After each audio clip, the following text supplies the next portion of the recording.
つもの隠された本性の画面を外す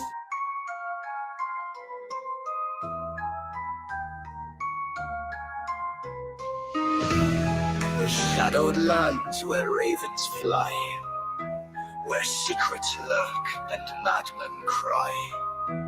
Through chambers dark and haunted spires, whispers curl like midnight fires. A mournful tale, a dreadful song, the worlds of Poe and Lovecraft throng. In twisted woods and cryptic seas, they bring the bravest to their knees. So drift through the mist where the moon is a ghost, in worlds where the horrors take shape and boast. In Poe's dark rooms, in Lovecraft's lair, the haunted and horrid are waiting there. Beneath the boards a heartbeat pounds. In Poe's dread tales lost souls are bound. Black cats screech and coffins quake as sins arise from watery lakes. But deeper still in eldritch caves lie Lovecraft's ancient writhing graves, where nameless beings watch the shore and darkness waits to feed once more. So drift through the mist where the moon is a ghost, in worlds where the horrors take shape and boast. In Poe's dark rooms, in Lovecraft's lair, the haunted and horrid are waiting there. Past Riley's gates and Arkham's tombs, through starless skies and eldritch glooms, they wait for you to take the dare, to venture forth if you would dare.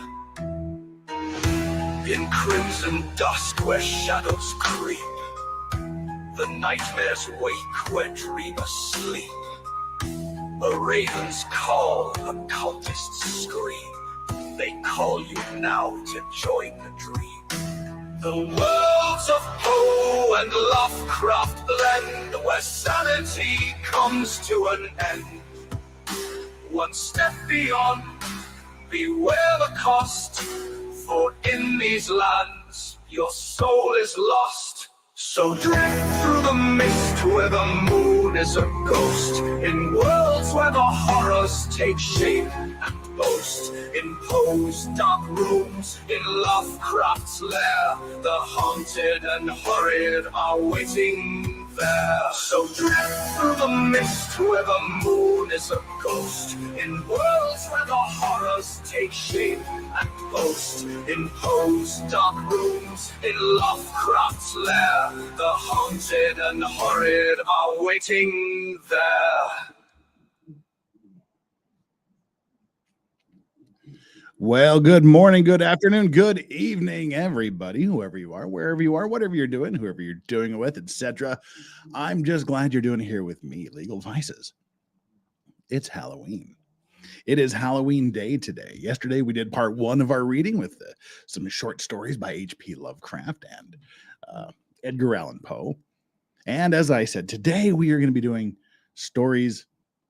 a story, primarily by H.P. Lovecraft, perhaps his most famous story, the Call of Cthulhu. It's a longer story. We'll probably have some time at the end to read other stories, but this is the focus today. So today we'll be here with me, H.P. Loverax. I couldn't decide whether to go with H.P. Lawrax or just H.P. Loverax, but I like H.P. Loverax. We have our emotional support potato pig dogs here. They are locked and loaded and ready to go. We are 47 days into our streak. We've unlocked the emotional support potato pig dogs for 47 days in a row. Will it be day 48 today? It's entirely up to you. If we get to the unlocking of the achievement, we shall release the hounds. But it's, as I said, we don't grift or beg for the goals, for the super chats, whatnot. But we graciously and gratefully accept each and every one that comes in. And if during this time you decide that you want to send something through Cash App or Venmo or Zelle, please do whatever it takes to get my attention. So that I notice, because it seems like I'm getting the notifications about a day or two after they're made. I don't know why, but that's kind of the way it is. So I want to be able to acknowledge them instantly. So that's what we're doing today. Let's see. We got our like and subscribe ball here, which is just a dumb way of reminding you to like and subscribe, to do all those YouTube-y things. Halloween special HP Lovecraft like and subscribe poll. Now, last year we read short stories for 2 days. Yesterday we read short stories. And today we're going to take a longer form story. So the question is, if we do this again next year, would you prefer several short stories or one long story? 29% so far say short, 15 say long, and 56 say you don't really care. But anyway, that's just a little thing for you to express your opinion and to remind you to hit the like and subscribe. All right, we are well on our way here. It looks like already to get the part where we unlock the emotional support potato pig dogs. Natasha started us off with a $5 super chat. The spookiest stories. Dragon, I said Dagon is one of my faves. We do like that. We do like that a lot. That was one we read yesterday. Swan Lake Lady, who's been a member for 26 months. One of the very first members on this channel was Swan Lake Lady. What was the best trick or treat anyone gave or received? My brother and I would eat the milk duds and hand out the empty boxes to the kids. Oh, you're just mean and evil. That's just mean. We always hated like the lady down the block that would give you like apples. Like, it's Halloween, bitch. Don't give me apples. Come on, I got to stay fat. Apples. We always hated the ones that gave out healthy stuff. Fruit roll-ups were okay. But if you're just gonna like throw an apple in a bag, come on, or an orange. Oranges are for Christmas. Now, just don't give them out on Halloween. Starry Eye's been a member for 14 months. Happy Halloween. Oh, happy Halloween to you too, Starry Eyes. And thank you so much for being supported for that long. And Swan Lake Lady, I hope your mother is doing well. I understand she had some surgery yesterday, so give her my best wishes. I'm sure she's probably listening. Hi, Ma. Hope the recovery goes well. And Professional Gentleman with a Canadian $5. One ticket to the Based Horror Show, please. That's a horror show, not a based horror show. Thank you so much for the Canuckistan dollars. And you have also become a new member, the newest new members of what? Of the Clean and Sober crew. Thank you very much for joining the Clean and Sober crew. And Ricada Law, what's up, Nick? Nick is in chat. Lovecraft is the man. Thanks for being, bro. Happy Halloween, my man. Well, happy Halloween to you too, Nick. Life can be a horror show, can't it? Sometimes it's Halloween 24/7. Thank you for being here. Thank you for dropping the 20. Appreciate it. And Tanny Simmons with the $5. Happy Halloween. I wanted to be Sarah Boone. Prisoner costume with a suitcase, but I was told to go to HR. Lame. Well, you should have told someone to push you down the stairs. Janet Burris, happy Halloween. Happy Halloween to you too, Janet. Deeply appreciated. Oh, and right out of the gate, Sonny or Chris dropping some heat with the 10 Legal Vices memberships. That gets a foghorn. Woo! 10 Legal Vices memberships. If you got one of those 10 Legal Vices memberships, make sure you give. Make sure you give Sonny or Chris a super special thanks. And let's see here. What else we got? Oh, Swan Lake Lady, the shout out brightened her day. Mom, you rock. Swan Lake Lady's mom is way cool. Swan Lake Lady actually lives just right over the hill from where I grew up. We're homies. Our high schools were like enemies, and so we know a bunch of the same people and stuff. Her mom gave me two Bigfoot sighting books from my hometown. They're literally right over there. They're one step away from me. I keep those right here by the computer all the time. Let's see. Thank you so much again, Sonia or Chris. Geez, we're already to the doggo cam, I believe. once we get through these. Lone Star Living, thank you so much. Our dentist gave toothbrushes. Oh my God, yes. We had neighbors that gave them out. We had neighbors that gave toothbrushes. And those little tubes of toothpaste, like the pink ones, they weren't real toothpaste. They were like sorts of like chunky Pepto-Bismol with grains of sand in them. Oh my God. Oh yeah, boy. Sorry, I just had a PTSD Halloween flashback to the neighbor that gave out toothbrushes with that horrible fake toothpaste. You know what I'm talking about? They used to give it in the schools. It was like these little triangle pink packets. It was like pink goo, and it just tasted like it had a bucket of sand in it. I don't know if any of you were like old enough to remember those horrible things. Jim Schuler. We're gonna get there. Oh no. Fnaglu mafnak, Hartung Pensacola, Wagnagtagen. That's actually funny. Oh no. That's actually really funny. Thank you so much for that. I think that's it. We are so close that I'm just going to throw open the doors anyway here, just to double check so I don't go crazy. What do we got here? I got to do some quick on the fly lawyer math. Oh, well, that's not the right answer. I can't even do lawyer math with a calculator. How about that? That's what I wanted to do. We are actually like, what are we? That's a very good question. I apologize for doing this. This is just a waste of time, isn't it? What the hell? We are going to throw open the gates because we are at day 48 of the unleashing of the emotional support potato pig dogs. We just hit day 48. Thanks to you guys right out of the gate. Before we even get into anything, we have already released the hounds. It is that time of day, folks. It's time to Release the hounds. There's Yoda kicking it in bed, and there's Strawberry wondering, why don't I have snacks yet?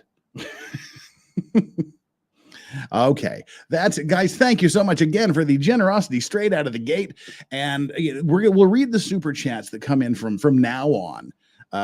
During breaks in the story, there's not really there's chapters. We'll read them at chapter breaks if any come in. So we'll stop and read if any of the super chats come in during that. And as I said, let me turn off my noisemaker on my phone. And I do apologize for being a couple minutes late. We had two major cases come in today, and I literally had my phone on right at go time with my boss going, all right, is everything cool, or do I have to write another report? But I got to go ahead to be cool, and so here I am. But it just took a few extra minutes.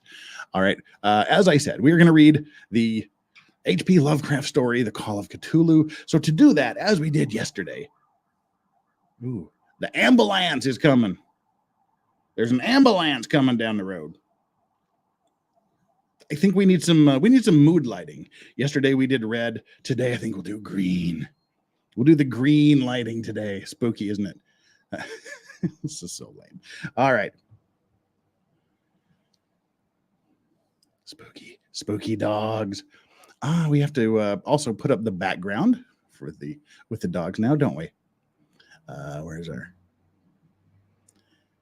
background image? I don't think I saved the background image. All right, whatever. We don't need a background. We don't need no stinking background image. We'll just do it like that. It'll just be. No, it's kind of lame, isn't it? All right, give me 5 seconds here. It'll probably obviously be more than 5 seconds, but you know what I mean. To set us up with a background. I want to believe it's in this folder.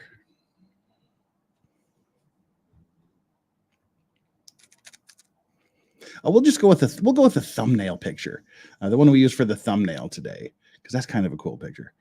Where is the Halloween picture?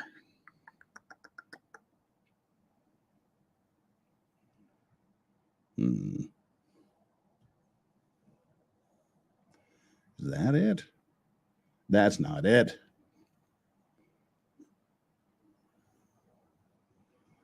Well, hell, I don't know. I don't know where I put anything. Don't bother me. We'll go with this one.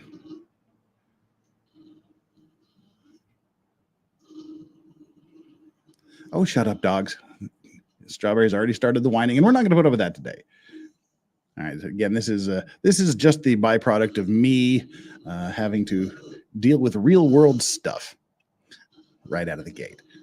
We're going to present this as our background.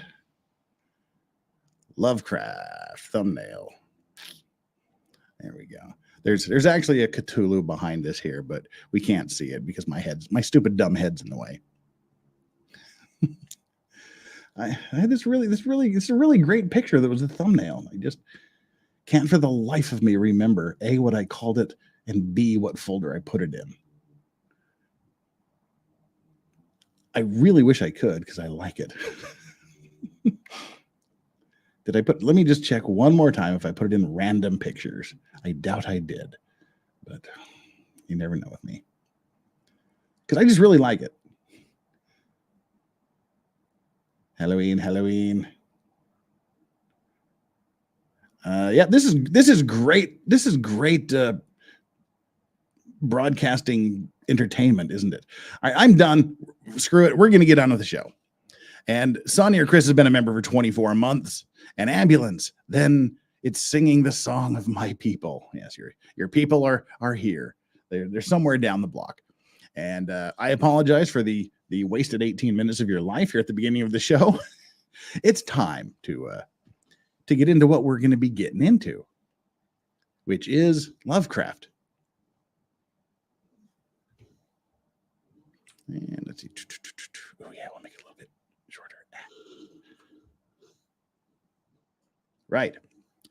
Ladies and gentlemen, tonight we'll be reading a rather lengthy story. One of H.P. Lovecraft's most famous probably, The Call of Cthulhu by H.P. Lovecraft, found among the papers of the late Francis Wayland Thurston of Boston. Of such great powers or beings, there may be conceivably a survival of a hugely remote period when consciousness was manifested perhaps in shapes and forms long since withdrawn before the tide of advancing humanity. Forms of which poetry and legend alone have caught a flying memory and called them gods, monsters, mythical beings of all sorts and kinds. Quoted Algernon Blackwood. Chapter 1, The Horror in Clay. The most merciful thing in the world, I think, is the inability of the human mind to correlate all its contents. We live on a placid island of ignorance in the midst of black seas of infinity, and it was not meant that we should voyage far. The sciences, each straining in its own direction, have hitherto harmed us little. But someday, the piecing together of dissociated knowledge will open up such terrifying vistas of reality and of our frightful position therein that we shall either go mad from the revelation or flee from the deadly light into the peace and safety of a new dark age. Theosophists have guessed at the awesome grandeur of the cosmos cycle wherein our world and human race form transient incidents. They've hinted at strange intervals in terms which would freeze the blood, if not masked by a blind optimism. But it is not from them that there came the single glimpse of forbidden eons, which chills me when I think of it and maddens me when I dream of it. That glimpse, like all dread glimpses of truth, flashed out from an accidental piecing together of separate things. In this case, an old newspaper item and the notes of a dead professor. I hope that no one else will accomplish this piecing out. Certainly if I live, I shall never knowingly supply a link in so hideous a chain. I think that the professor, too, intended to keep silent regarding the part he knew, and that he would have destroyed his notes had not sudden death seized him. My knowledge of the things began in the winter of 1926-27 with the death of my granduncle, George Gamel Angel, Professor Emeritus of Semitic Languages in Brown University, Providence, Rhode Island. Professor Angel was widely known as an authority on ancient inscriptions and had frequently been resorted to by the heads of prominent museums, so that his passing at the age of 92 may be recalled by many. Locally, interest was intensified by the obscurity of the cause of death. The professor had been stricken whilst returning from the Newport boat, falling suddenly, as witnesses said, after having been jostled by a nautical-looking man who... he's a little bit racist. We can't say the N-word. By a nautical-looking man who had come from one of the queer dark courts on the precipitous hillside which formed a shortcut from the waterfront to the deceased's home in William Street. Physicians were unable to find any visible disorder, but concluded after perplexed debate that some obscure lesions of the heart, induced by the brisk ascent of the steep hill by so elderly a man, was responsible for his end. At the time, I saw no reason to dissent from this dictum, but latterly I'm inclined to wonder, and more than wonder. As my granduncle's heir and executor. Man, I need a swaller here. Hang on. The dog was distracting me. All right, got to get on my spooky game. We got to find out why his granduncle died. As my granduncle's heir and executor, for he died a childless widower, I was expected to go over his papers with some thoroughness, and for that purpose moved his entire set of files and boxes to my quarters in Boston. Much of the material which I correlated will be later published by the American Archaeological Society. But there was one box which I found exceedingly puzzling, and which I felt much averse from shewing to other eyes. It had been locked, and I did not find the key till it occurred to me to examine the personal ring which the professor carried always in his pocket. Then indeed I succeeded in opening it, but when I did so, seemed only to be confronted by a greater and more closely locked barrier. For what could be the meaning of the queer clay bas-relief and the credulous and the disjointed jottings, ramblings, and cuttings which I found?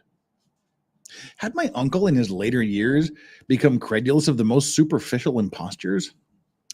I resolved to search out the eccentric sculptor responsible for this apparent disturbance of an old man's peace of mind. The bas-relief was a rough rectangle less than an inch thick and about 5 by 6 inches in area, obviously of modern origin.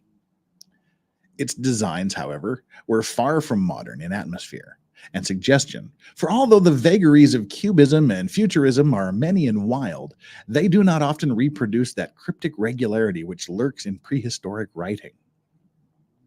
And writing of some kind, the bulk of these designs seems certainly to be, though my memory, despite much familiarity with the papers and collections of my uncle, failed in any way to identify this particular species or even to hint at its remotest affiliations.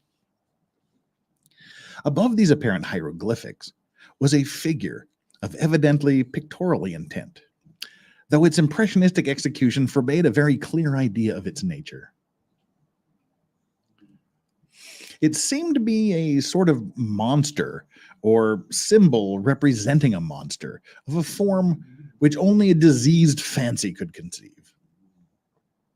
If I say that my somewhat extravagant imagination yielded simultaneous pictures of an octopus, a dragon, and a human creature, I shall not be unfaithful to the spirit of the thing. A pulpy, tentacled head surmounted a grotesque and scaly body with rudimentary wings. But it was the general outline of the whole which made it the most shockingly frightful. Behind the figure was a vague suggestion of a cyclopean architectural background. The writing accompanied this oddity was, aside from a stack of press cuttings, in Professor Angel's most recent hand, and made no pretense to literary style. What seemed to be the main document was headed Cthulhu Cult, in characters painstakingly printed to avoid the erroneous reading of a word so unheard of. The manuscript was divided into 2 sections, the first of which was headed 1925, Dream and Dreamwork of H.A. Wilcox, 7 Thomas Street, Providence, Rhode Island, and the second, Narrative of Inspector John R. Legrasse, New Orleans, Louisiana, at 1908 AAS MTG, notes on same, and Professor Webb's account. The other manuscript papers were all brief notes, some of them accounts of the queer dreams of different persons, some of them citations from theosophical books and magazines, notably W. Scott Eliot's Atlantis and The Lost Lemuria, and the rest comments on long-surviving secret societies and hidden cults with references to passages in such mythological and anthropological source books as Fraser's Golden Bough and Miss Murray's Witch Cult in Western Europe. The cuttings largely alluded to an outre mental illness and outbreaks of group folly or mania in the spring of 1925. The first half of the principal manuscript told a very peculiar tale. It appears that on March 1st, 1925, a thin, dark young man of neurotic and excited aspect had called upon Professor Angel, being the singular clay, upon Professor Angel bearing the singular clay bas-relief, which was then exceedingly damp and fresh. His card bore the name of Henry Anthony Wilcox, and my uncle had recognized him as the youngest son of an excellent family slightly known to him, who had latterly been studying sculpture at the Rhode Island School of Design and living alone at the Fleur-de-Lis building near the institution. Wilcox was a precocious youth of known genius but great eccentricity, and had from childhood excited attention through the strange stories and odd dreams he was in the habit of relating. He called himself psychically hypersensitive, but the staid folks of the ancient commercial city dismissed him as just merely queer. Never mingling much with his kind, he had dropped gradually from social visibility and was known now only to a group of aesthetics from other towns. Even the Providence Art Club, anxious to preserve its conservatism, had found him quite hopeless.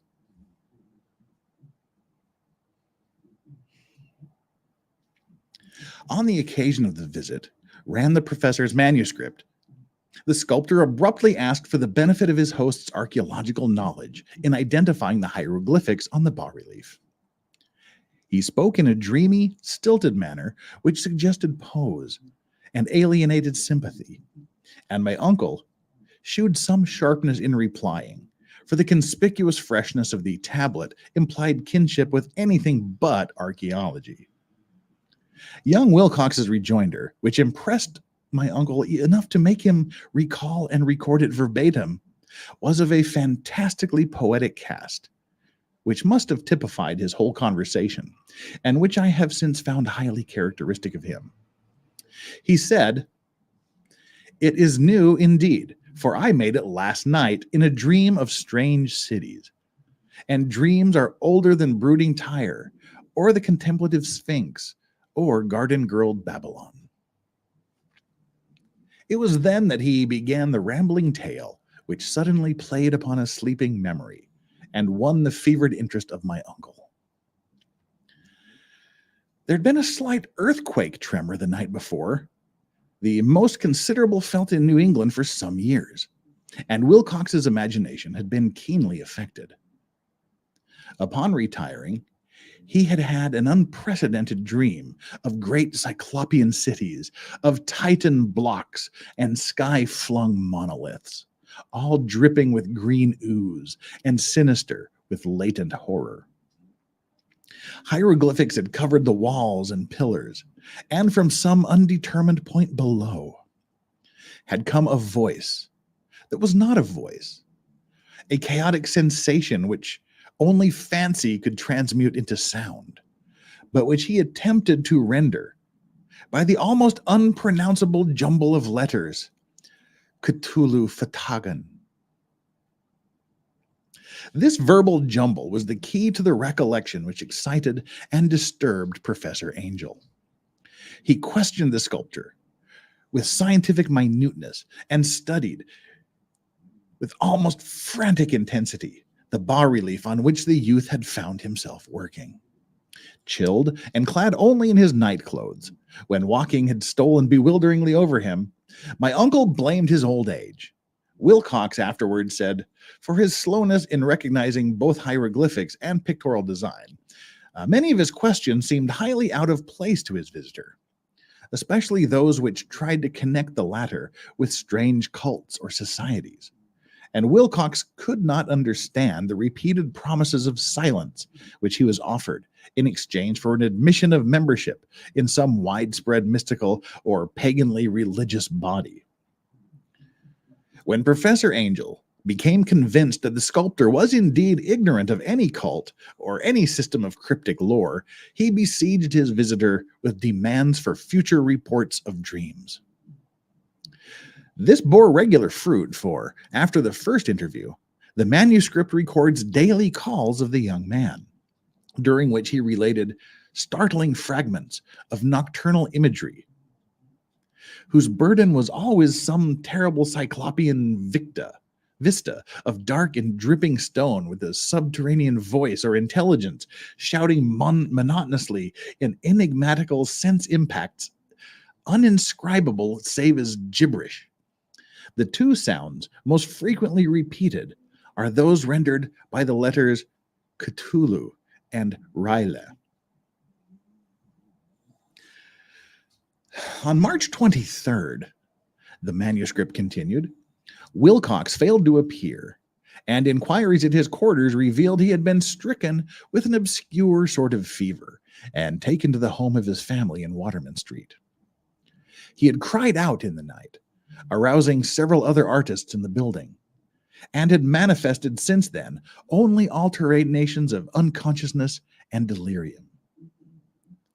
My uncle at once telephoned the family, and from that time forward kept close watch on the case, calling often at the Thayer Street office of Dr. Toby, whom he learned to be in charge. The youth's febrile mind apparently was dwelling on strange things, and the doctor shuddered now and then as he spoke of them. They included not only a repetition of what he had formerly dreamed, but touched wildly on a gigantic thing, quote, miles high, which walked or lumbered about. He had at no time fully described this object, but occasional frantic words, as repeated by Dr. Toby, convinced the professor that it must be identical with the nameless monstrosity he had sought to depict in his dream sculpture. Reference to this object, the doctor added, was invariably a prelude to the man's subsidence into lethargy. His temperature, oddly enough, was not greatly above normal, but his whole condition was otherwise such as to suggest true fever rather than mental disorder. On April 2nd, at about 3 p.m., every trace of Wilcox's malady suddenly ceased. He sat upright in bed, astonished to find himself at home and completely ignorant of what had happened in dream or reality since the night of March 22nd. Pronounced well by his physician, he returned to his quarters in 3 days. But to Professor Angel, he was of no further assistance. All traces of strange dreaming had vanished with his recovery. And my uncle kept no record of his night thoughts after a week of pointless and irrelevant accounts of thoroughly usual visions. Here is the first part of the manuscript ended, but reference to certain of the scattered notes gave me much material for thought. So much, in fact, that only the ingrained skepticism then forming my philosophy can account for my continued distrust of the artist. The notes in question were those descriptive of the dreams of various persons covering the same period as that in which young Wilcox had his strange visions. My uncle, it seemed, had quickly instituted a prodigiously far-flung body of inquiries against nearly all the fiends whom he could question, without impertinence, asking for nightly reports of their dreams and the dates of any notable visions from some past time. The reception of his request seems to have been varied, but he must at very least have received more responses than any ordinary man could have handled without a secretary. This original correspondence was not preserved, but his notes formed a thorough and really significant digest.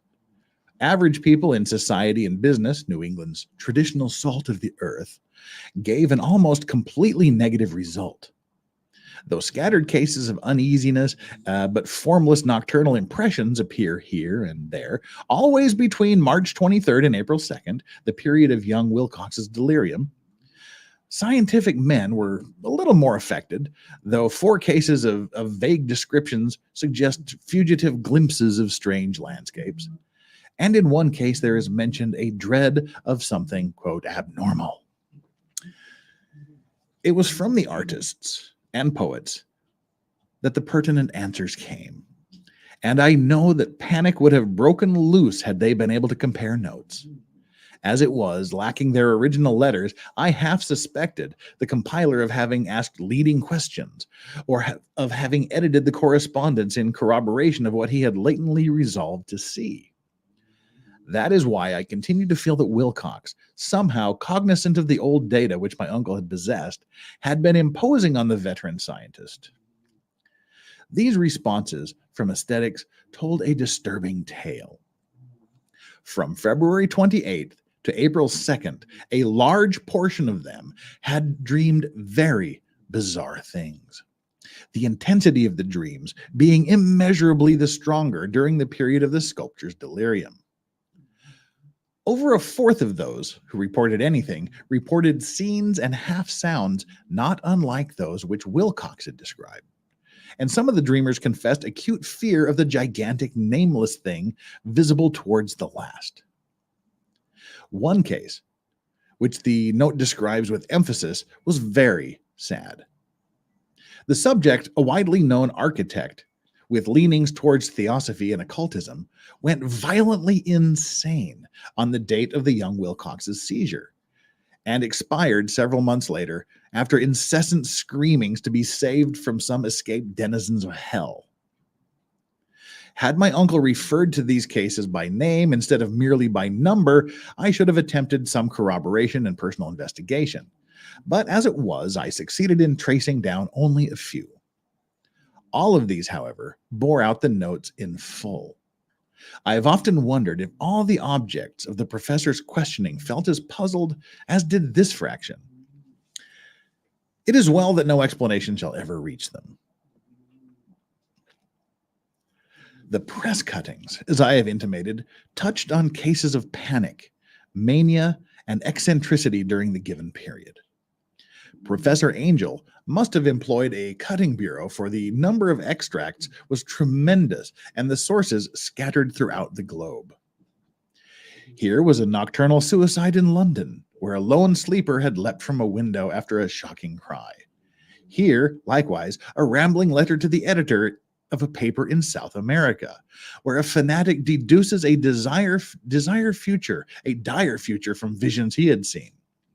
A dispatch from California describes a theosophist colony as donning white robes en masse for some, quote, glorious fulfillment which never arrives, whilst items from India speak guardedly of serious native unrest towards the end of March. Voodoo orgies multiply in Haiti, and African outposts report ominous mutterings. American officers in the Philippines find certain tribes bothersome about this time. And New York policemen are mobbed by hysterical Levantines. On the night of March 22nd to 23rd, the west of Ireland, too, is full of wild rumor and legendary, and a fantastic painter named Ardo Bonnet hangs a blasphemous dream landscape in the Paris Spring Salon of 1926. And so numerous are the recorded troubles in insane asylums that only a miracle can have stopped the medical fraternity from noting strange parallelisms and drawing mystified conclusions. A weird bunch of cuttings, all told, and I can at this date scarcely envisage the callous rationalism with which I set them aside. But I was then convinced that young Wilcox had known of the older matters mentioned by the professor. That's the end of chapter 1. Let's take a little bit of a refresher here, and we'll start and go from the bottom up. I guess. Now, where are we at here? We got a few super chats that came in. There we go. We have one that came in, not several. I almost read everybody's again. Montana Girl 56, bringing the $5 heat. Thank you very much for taking the time to share these stories. I'm enjoying them very much. Hey, it's a Halloween. We got to read the spooky stories. And today we're reading the longer stories. Yesterday was the short stories. Today is the longer one. But if we have time at the end, we will also read other stories, time permitting. Okay, so how are we enjoying the story so far? We're bored out of our minds. We're curious. We're going to see where this investigation is leading. Well, I guess that's what we're going to have to do. We're going to have to look at the investigation, which takes place in chapter 2 of the Call of Cthulhu by H.P. Lovecraft. Oh, and today we are smoking my other Cthulhu pipe. This is a pipe that's carved out of a aged block of briar. It's pretty damn big. It's a big pipe. And I just sucked a big piece of tobacco through the pipe. This is my most expensive pipe I own.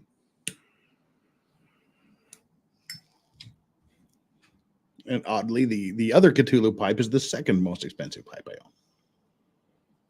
The guy that does this is a man named, well, he goes by the title SV Pipe Designs. If you search SV Pipe Designs, you'll see he does mainly Lord of the Rings type pipes. But I talked him into doing this, and I designed this myself, so I think it's pretty cool.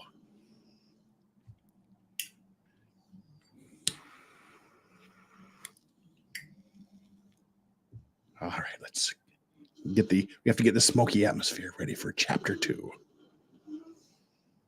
Megan McCarthy says, what tobacco do you smoke tonight? This is a local blend from the cigar shop in Salt Lake City, Utah. It's a Beehive Cigars is the place. The owner had this blend. It's called Beehive. It's Beehive Cigars own in-house pipe tobacco called Brigham's Best. A clear reference to Brigham Young. It's called Brigham's Best. It's their own little house blend. All right. Let's look at chapter 2. It's the name that we heard at the beginning.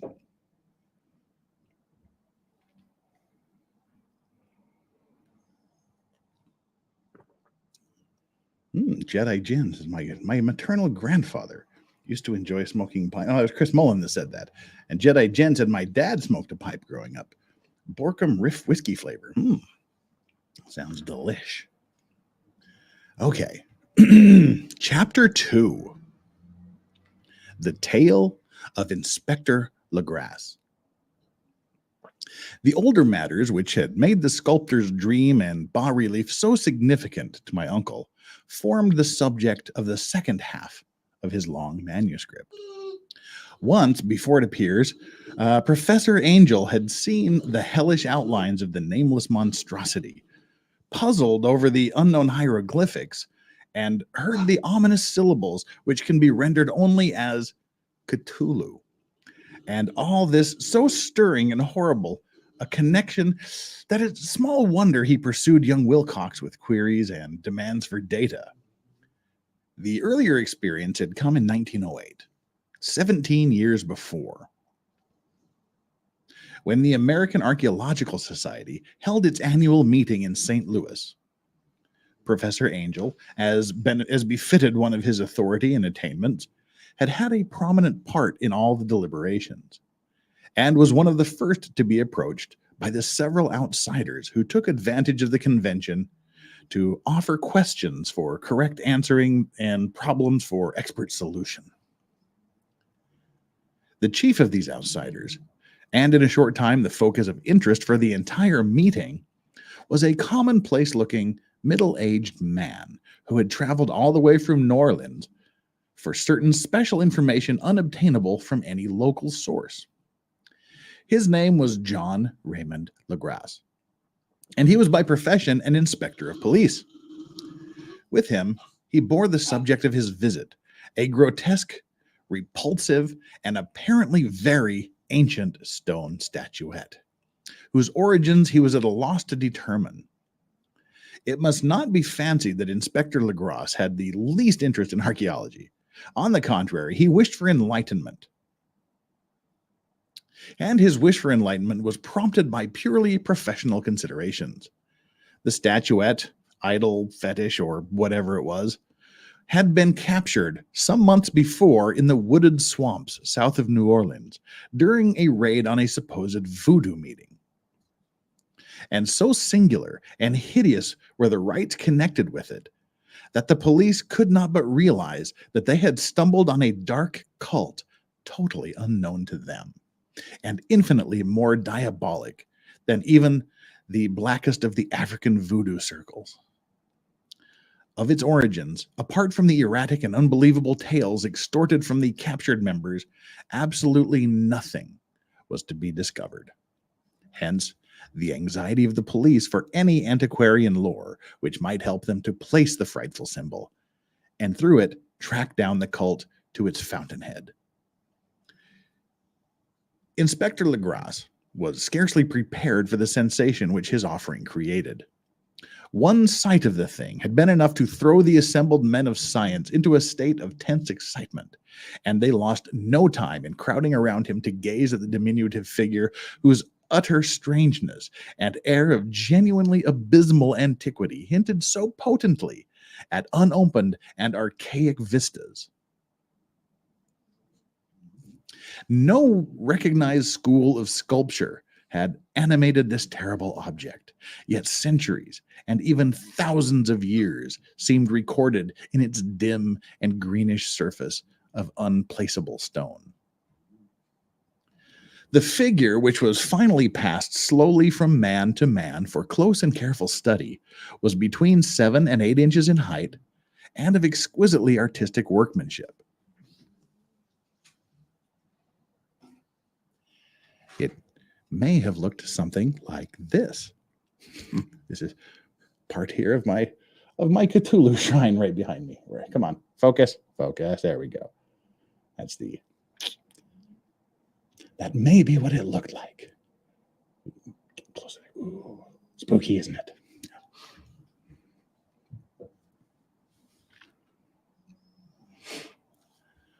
The figure, which was finally passed slowly from man to man and for close and careful study, was between 7 and 8 inches in height and of exquisitely artistic workmanship. It represented a monster of vaguely anthropoid outline, but with an octopus-like head whose face was a mass of feelers, a scaly, rubbery-looking body, prodigious claws on hind and fore feet, and long, narrow wings behind. This thing, which seemed instinct with a fearsome and unnatural malignancy, was of a somewhat bloated corpulence and squatted evilly on a rectangular block or pedestal covered with undecipherable characters. The tips of the wings touched the back edge of the block. The seat occupied the center, whilst the long curved claws of the doubled up, crouching hind legs gripped the front edge and extended a quarter of the way down towards the bottom of the pedestal. The cephalopod head was bent forward, so that the ends of the facial feelers brushed the backs of huge forepaws, which clasped the croucher's elevated knees. The aspect of the whole was abnormally lifelike, and the more subtly fearful because of its source. It was so totally unknown. Its vast, awesome, and incalculable age was unmistakable. Yet not one link did it show with any known type of art belonging to civilization's youth, or indeed to any other time. Totally separate and apart. Its very material was a mystery, for the soapy, greenish black soap stone, iridescent flecks and striations resembled nothing familiar to geology or mineralogy. The characters along the base were equally baffling. No member present, despite a representation of half the world's experts. Nothing could form the least notion of even their remotest linguistic kinship. They, like the subject and material, belonged to some horribly remote and distinct from mankind as we know it, something frightfully suggestive of old and unhallowed cycles of life in which our world and our conceptions have no part. And yet, as the members severally shook their heads and confessed defeat at the inspector's problem, there was one man in the gathering who suspected a touch of bizarre familiarity in the monstrous shape and writing, and who presently told with some diffidence of the odd trifle he knew. This person was the late William Channing Webb, professor of anthropology in Princeton University, and an explorer of no slight note. Professor Webb had been engaged 48 years before in a tour of Greenland and Iceland in search of some runic inscriptions which he failed to unearth, and whilst high up on the West Greenland coast had encountered a singular tribe or cult of degenerate Eskimo whose religion, a curious form of devil worship, filled him with its deliberate bloodthirstiness and repulsiveness. It was a faith of which other Eskimos knew little, and which they mentioned only with shudders, saying that it had come down from horribly ancient eons before ever the world was made.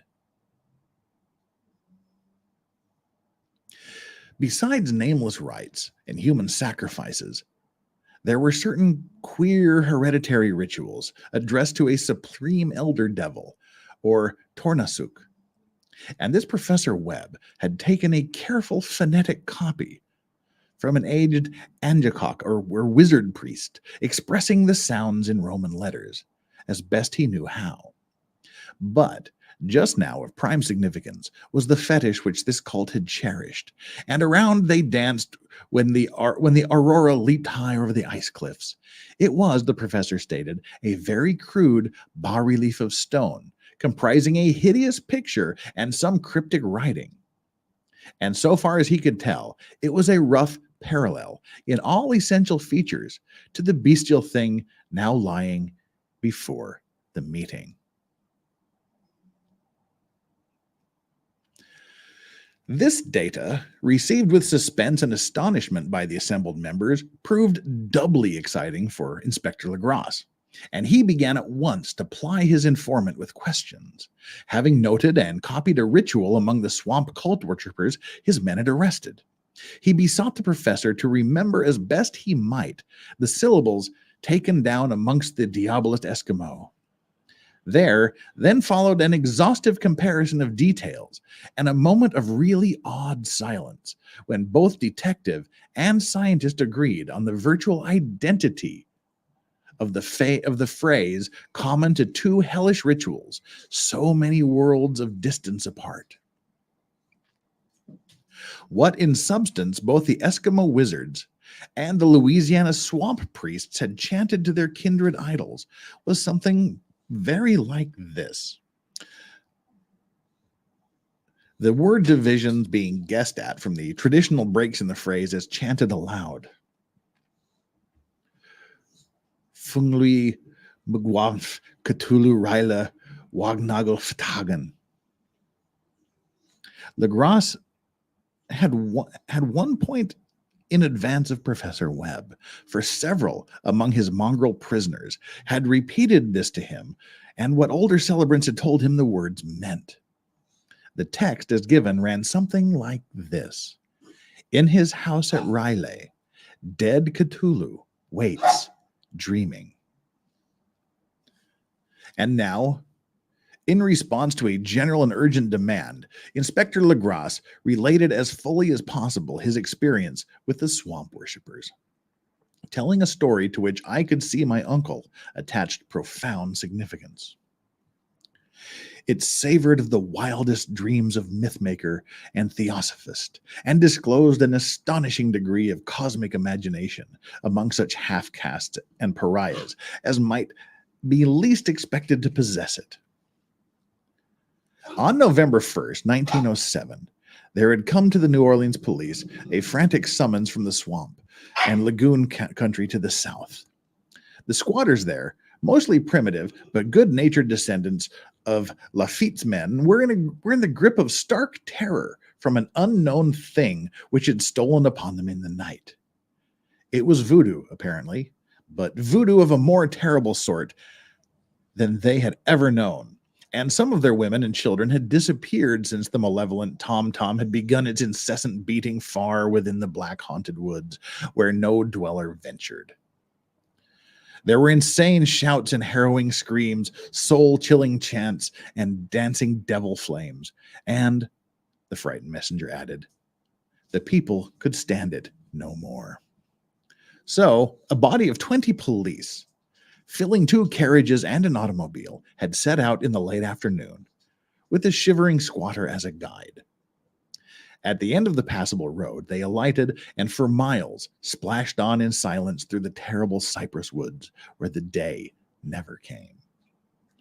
Ugly roots and malignant hanging nooses of Spanish moss beset them. And now and then, a pile of dank stones or fragment of rotting wall, intensified by its hint of morbid habitation, a depression, which every malformed tree and every fungus islet combined to create. At length, the squatter settlement, a miserable huddle of huts, hove into sight, and hysterical dwellers ran out to cluster around the group of bobbing lanterns. The muffled beat of tom-toms was now faintly audible, far, far ahead, and a curdling shriek came at infrequent intervals when the wind shifted. A reddish glare, too, seemed to filter through the pale undergrowth beyond endless avenues of forest night. Reluctant to be left alone again, each one of the crowd squatters refused point blank to advance another inch towards the scene of unholy worship. So Inspector Legrasse and his 19 colleagues plunged on in unguidedness into black arcades of horror that none of them had ever trod before. The region now entered by the police was one of traditionally evil repute, substantially unknown and untraversed by white men. There were legends of hidden lakes unglimpsed by mortal sight, in which dwelt a huge, formless white polypus thing with luminous eyes, and squatters whispered that bat-winged devils flew up out of caverns in inner earth to worship it at midnight. They said it had been there before D'Alberville, before LaSalle, before the Indians, and before even those wholesome beasts and birds of the woods. It was nightmare itself, and to see it was to die. But it made men dream, and so they knew enough to keep away. The present voodoo orgy was indeed of the merest fringe of the abhorred area, but that location was bad enough. Hence, perhaps, the very place of worship had terrified the squatters more than the shocking sounds and incidents. Only poetry or madness could do justice to the noises heard by Legrasse's men as they plowed on through the black morass towards the red glare and the muffled tom-toms. There are vocal qualities peculiar to men and vocal qualities peculiar to beasts, and it is terrible to hear the one when the source should yield the other. Animal fury and orgiastic license here whipped themselves to demonic heights, and howls and squawking ecstasies that tore and reverberated through those nighted woods like pestilential tempests from the gulfs of hell. Now and then, the less organized ululation would cease, and from what seemed like a well-drilled chorus of hoarse voices would rise in sing-song chant that hideous phrase or ritual: Funglui Wagnaf Cthulhu Rile Wagnagel Fatagan. Then the men, having reached a spot where the trees were thinner, came suddenly in sight of the spectacle itself. 4 of them reeled.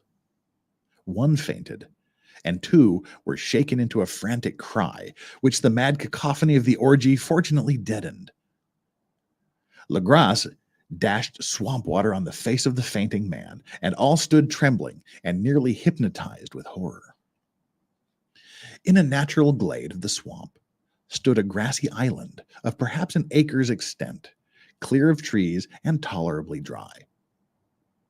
On this now leaped and twisted a more indescribable horde of human abnormality than any but a Sim or an Angorala could paint. Void of clothing, this hybrid spawn were braying, bellowing, and writhing about a monstrous ring-shaped vampire bonfire, in the center of which, revealed by occasional rifts in the curtain of flame, stood a great granite monolith, some 8 feet in height, on top of which, incongruous with his diminutiveness, rested the noxious carven statue.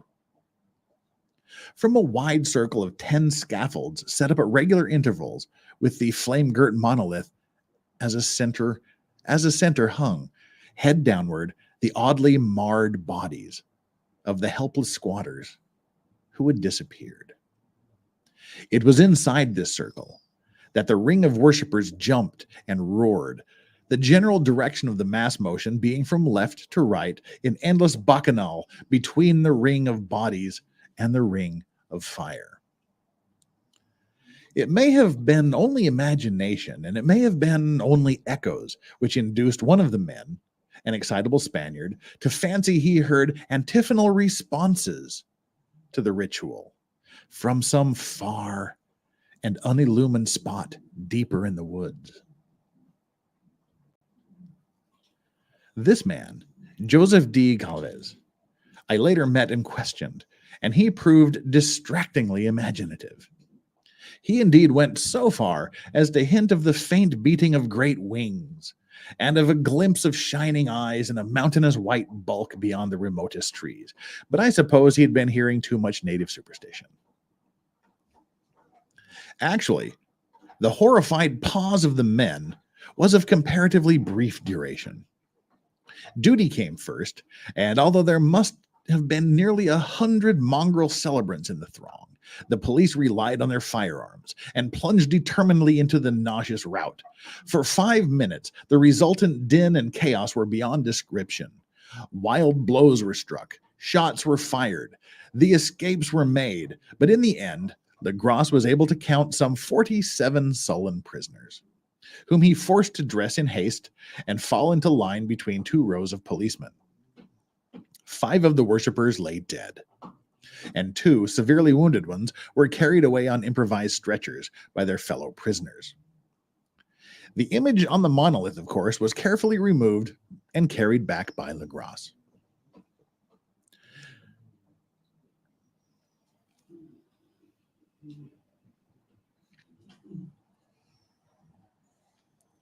Examined at headquarters, after a trip of intense strain and weariness, the prisoners all proved to be men of a very low, mixed-blooded, mentally aberrant type.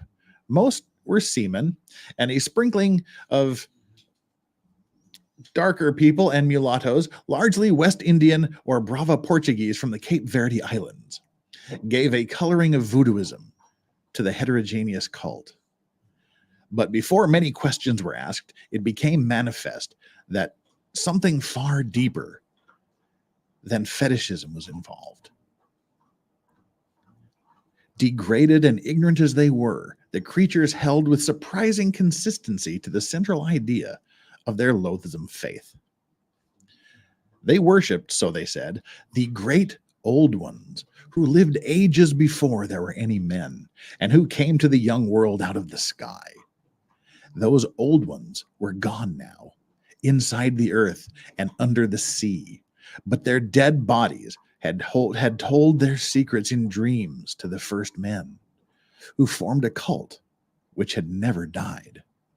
This was that cult, and the prisoners said it always existed and always would exist, hidden in distant wastes and dark places all over the world, until the time when the great priest Cthulhu, from his dark house in the mighty city of R'lyeh, under the waters, should rise and bring the earth again beneath his sway. Someday he would call when the stars were ready, and the secret cult would always be waiting to liberate him. Meanwhile, no more must be told. There was a secret which even torture could not extract. Mankind was not absolutely alone among the conscious things of earth, for shapes came out of the dark to visit the faithful few. But these were not the great old ones. No man had ever seen the old ones. The craven idol was great Cthulhu, but none might say whether or not the others were precisely like him. No one could read the old writing now, but things were told by word of mouth. The chanted rituals was not the secret. That was never spoken aloud, only whispered. The chant meant only this: in his house at R'lyeh, dead Cthulhu waits, dreaming. Only 2 of the prisoners were found sane enough to be hanged, and the rest were committed to various institutions. All denied a part in the ritual murders and averred that the killings had been done by black-winged ones, which had come to them from their immemorial meeting place in the haunted woods. But of these mysterious allies, no coherent account could be gained. What the police did extract came mainly from an immensely aged mestizo named Castro, who claimed to have sailed to strange ports and talked with undying leaders of the cult in the mountains of China. Old Castro remembered bits of hideous legend that paled in the speculations of theosophists and made men and the world seem recent and rather transient indeed. There had been eons when other things ruled the earth, and they had had great cities. Remains of them, he said, the deathless Chinaman had told him, were still to be found as cyclopean stones on islands in the Pacific. They all died vast epochs of time before men came. But there were arts which could revive them when the stars had come round again to the right positions of the cycle of eternity.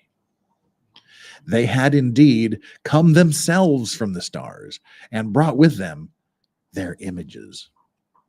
These great old ones, Castro continued, were not composed altogether of flesh and blood. They had shape. For did not this star-fashioned image prove it? But that shape was not made of matter.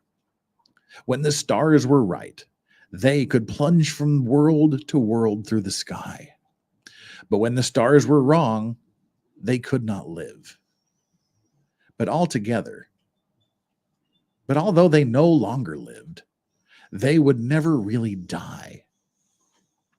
They all lay in stone houses in their great city of R'lyeh, preserved by the spells of mighty Cthulhu for a glorious resurrection when the stars and the earth might once more be ready for them. But at the same time, some force from outside must serve to liberate their bodies. The spells that preserved them intact likewise prevented them from making an initial move, and they could only lie awake in the dark and think whilst uncounted millions of years rolled by. They knew all that was occurring in the universe, but their mode of speech was transmitted thought. Even now, they talked in their tombs. When after infinities of chaos, the first men came, the great old ones spoke to the sensitive among them by molding their dreams. For only thus could their language reach the fleshly minds of mammals. Then, whispered Castro, the first men formed the cult around small idols, which the great ones showed them. Idols brought in dim eras from dark stars. That cult would never die till the stars came right again, and the secret priests would take great Cthulhu from his tomb to revive his subjects and to resume his rule on Earth. The time would be easy to know, for then mankind would have become as the great old ones, free and wild and beyond good and evil, with laws and morals thrown aside and all men shouting and killing and reveling in joy. Then the liberated old ones would teach them new ways to shout and kill and revel and enjoy themselves, and all the earth would flame with a holocaust of ecstasy and freedom. Meanwhile, the cult, by appropriate rites, must keep alive the memory of those ancient ways and shadowy forth the prophecy of their return.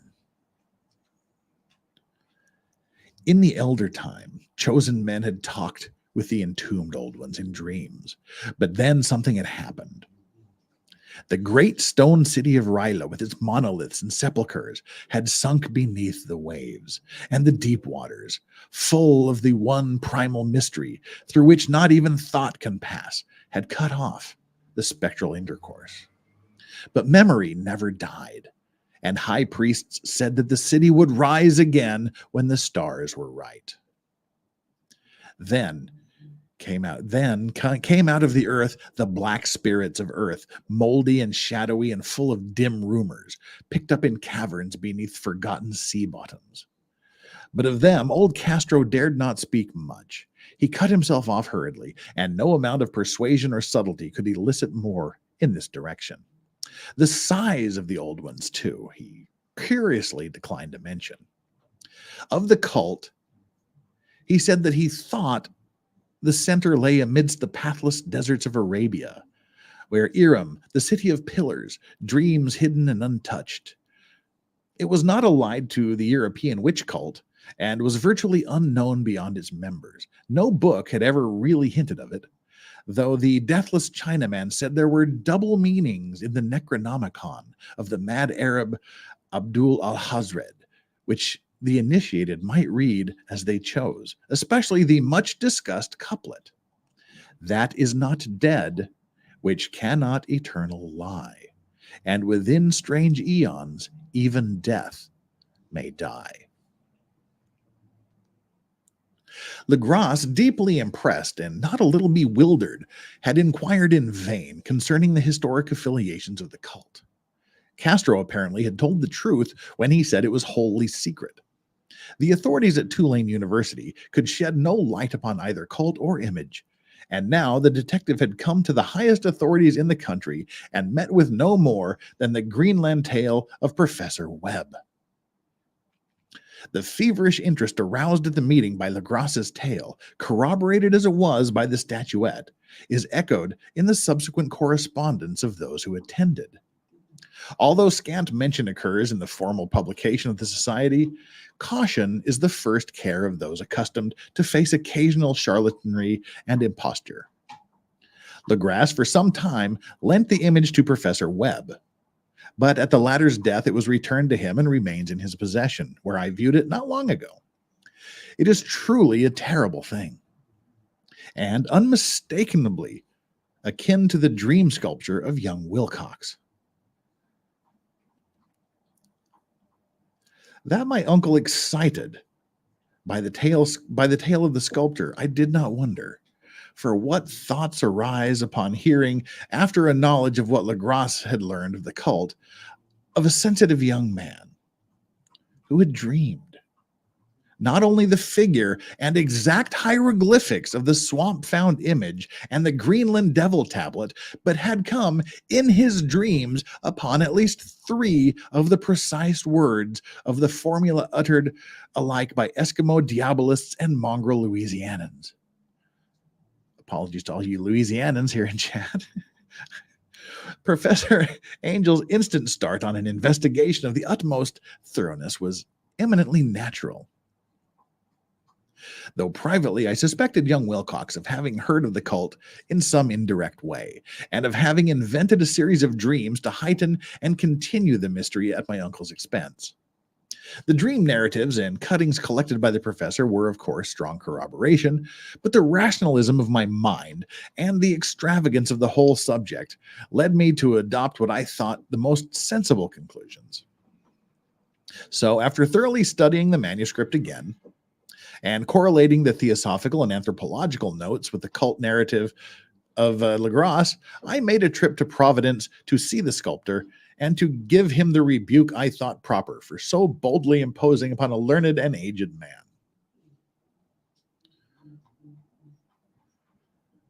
Wilcox still lived alone in the Fleur-de-Lis building in Thomas Street, a hideous Victorian imitation of 17th century Breton architecture which flaunts its stuccoed front amidst the lovely colonial houses on the ancient hill.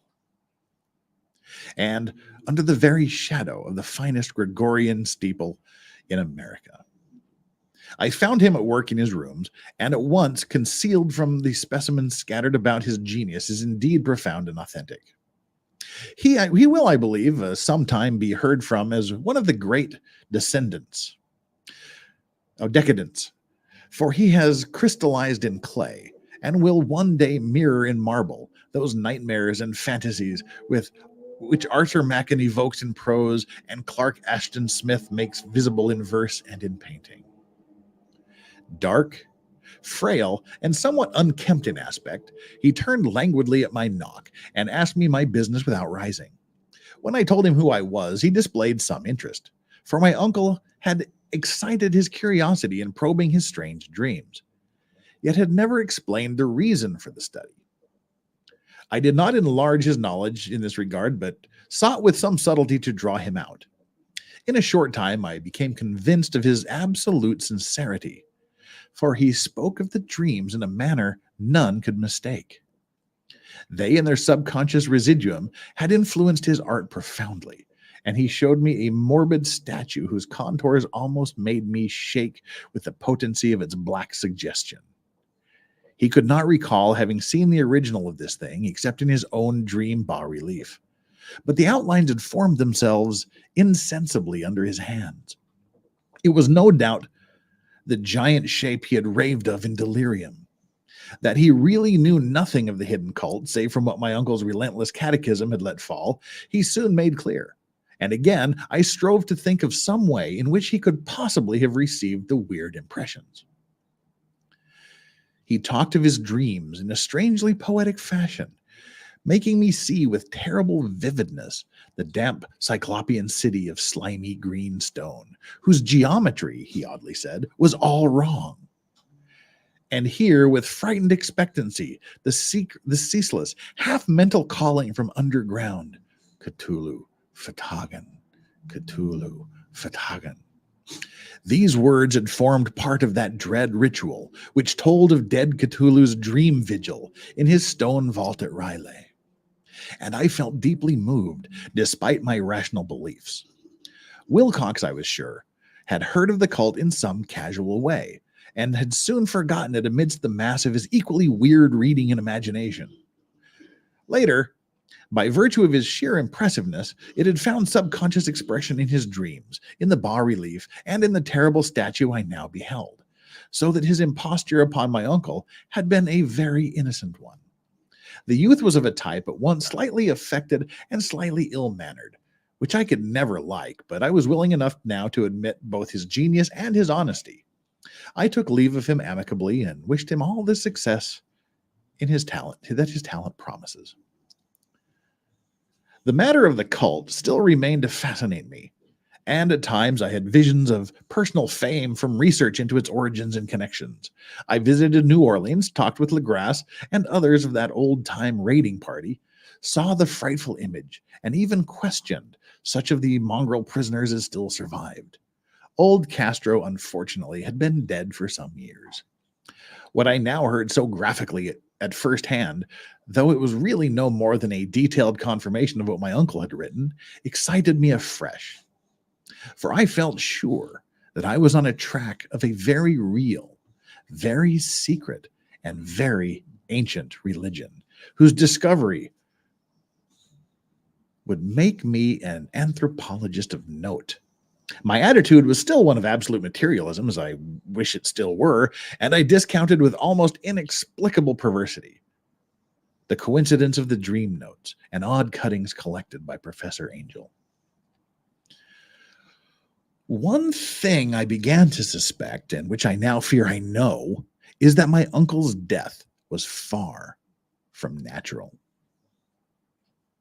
He fell on a narrow hill street leading up from an ancient waterfront, swarming with foreign mongrels, and after a careless push from a sailor, I did not forget the mixed blood and marine pursuits of the cult members in Louisiana, and would not be surprised to learn of secret methods and poison needles as ruthless and as anciently known as the cryptic rites and beliefs. Legrasse and his men, it is true, have been let alone, but in Norway, a certain seaman who saw things is dead. Might not the deeper inquiries of my uncle after encountering the sculptor's data have come to sinister ears? I think Professor Angel died because he knew too much, or because he was likely to learn too much. Whether I shall go as he did remains to be seen, for I have learned much now.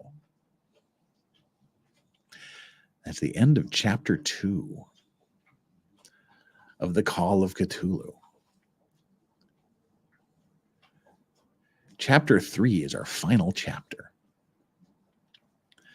Let's take a little bit of a break here. Got to get some liquid refreshment.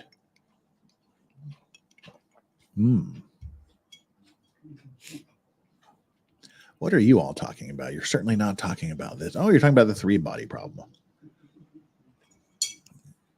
There's 2 Chinese versions of it, actually. There's a short one and a long one. And the one that's on Amazon, there's 3 if you count. There's 2 Chinese, and then there's the American one. They're very, very good. Great show.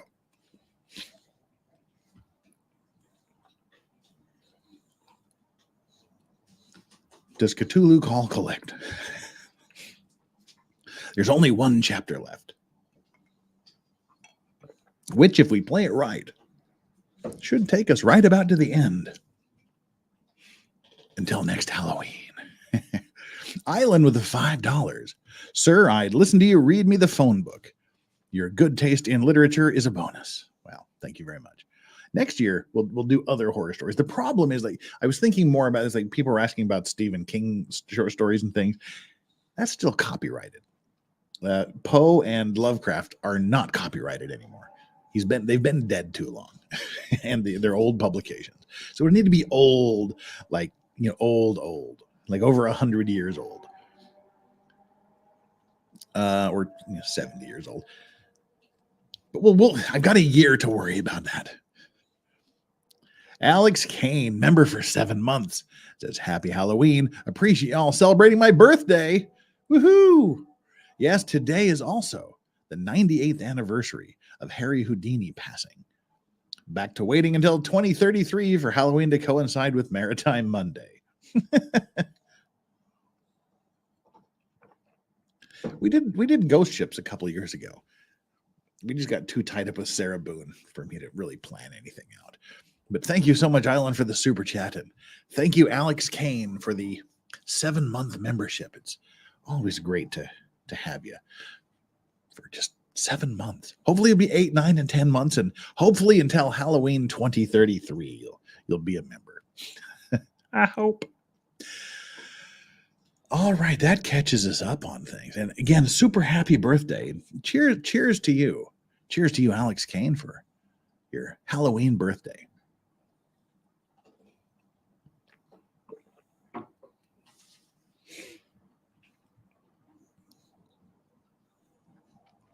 These old Egyptian stories would be nice. Okay. We're going to move on to the third act of the book. The Madness from the Sea. If heaven ever wishes to grant me a boon, it will be a total effacing of the results of a mere chance which fixed my eye on a certain stray piece of shelf paper. It was nothing on which I would naturally have stumbled in the course of my daily round, for it was an old number of an Australian journal, the Sydney Bulletin, for April 18th, 1825. It had escaped even the Cutting Bureau, which had at the time of its issuance been avidly collecting material for my uncle's research. I had largely given over my inquiries into what Professor Angel called the Cthulhu cult, and was visiting the learned friend in Paterson, New Jersey, where my mother was born, the curator of the local museum, and a mineralogist of note. Scary Halloween glass-packed muffler car driving by. Examining one day the reserve specimens roughly set on the storage shelves in a rear room of the museum, my eye was caught by an odd picture in one of the old papers spread beneath the stones. It was the Sydney Bulletin. For my friend had wide affiliations in all conceivable foreign parts, and the picture was a half-tone cut of a hideous stone image, almost identical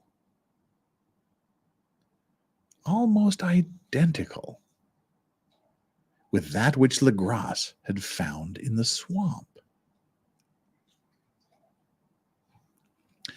Eagerly clearing the sheet of its precious contents, I scanned them in detail and was disappointed to find it of only moderate length. What it suggested, however, was of portentous significance to my flagging quest, and I carefully tore it out for immediate action. It read as follows: Mystery derelict found at sea. Vigilant arrives with helpless armed New Zealand yacht in tow. One survivor and dead man found aboard. Tale of desperate battle and deaths at sea. Rescued seaman refuses particulars of strange experience. Odd idol found in his possession. Inquiry to follow. The Morrison Company's freighter Vigilant, bound from Valparaiso, arrived this morning at its wharf in Darling Harbor, having in tow the battled and disabled but heavily armed steam yacht Alert of Dunedin, New Zealand, which was sighted on April 12th in south latitude 34 degrees, 21 minutes, west longitude 152 degrees, 17 minutes, with one living and one dead man aboard. The Vigilant left Valparaiso March 25th, and on April 2nd was driven considerably south of her course by exceptionally heavy storms and monster waves. On April 12th, the derelict was sighted, and though apparently deserted, was found upon boarding to contain one survivor in a half-delirious condition and one man who had evidently been dead for more than a week. The living man was clutching a horrible stone idol of unknown origin, about a foot in height, regarding whose nature authorities at Sydney University, the Royal Society, and the museum in College Street all profess complete bafflement, and which the survivor says he found in a cabin of the yacht in a small carved shrine of common pattern. The man, after regaining his senses, told an exceedingly strange story of piracy and slaughter. He is Gustaf Johansen, a Norwegian of some intelligence, and had been second mate of the two-masted schooner Emma of Auckland, which sailed for Callao February 20th with a complement of 11 men.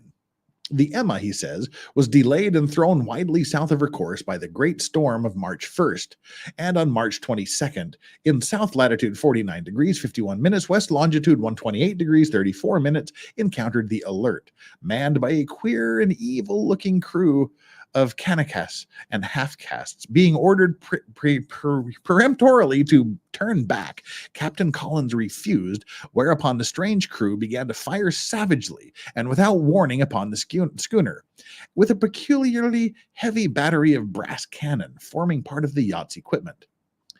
The Emma's men shewed fight, says the survivor, and though the schooner began to sink from shots beneath the waterline, they managed to heave alongside their enemy and board her, grappling with the savage crew on the yacht's deck and being forced to kill them all, the number being slightly superior because they're particularly abhorrent and desperate, though rather clumsy mode of fighting. 3 of the Emma's men, including Captain Collins and First Mate Green, were killed, and the remaining 8 under Second Mate Johansson proceeded to navigate the captured yacht, going ahead in their original direction to see if any reason for their ordering back had existed. The next day, it appears, they raised and landed on a small island, although none is known to exist in that part of the ocean, and 6 of the men somehow died ashore.